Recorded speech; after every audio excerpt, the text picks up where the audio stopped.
Welcome back to Ronnie. I'm Joe B. Are you considering to undergo a total knee replacement surgery? If so, then do you want to know what happens during the surgical procedure? Let's dive in.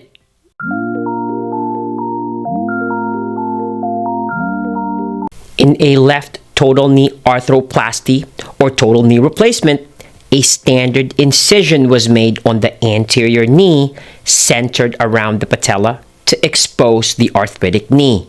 With a surgical forceps, the anterior cruciate ligament and posterior cruciate ligament are removed.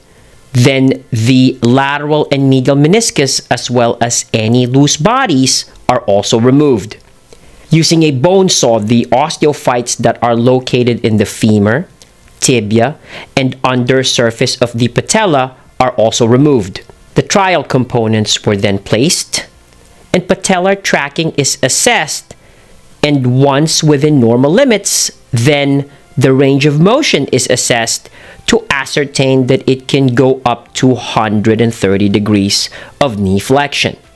Valgus stress test is performed to assess the stability of the medial collateral ligament.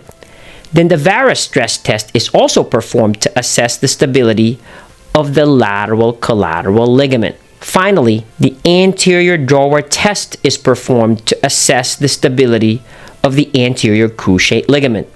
The tibial, patellar, and femoral components are then cemented. Then the final range and stability testing are confirmed. The soft tissues and skin are irrigated and closed in layers using absorbable sutures and skin glue. Then the incision site is dressed and sterilely covered. So do you want to know what happens with a right medial meniscal repair? If so, then watch this next video. Thank you so much.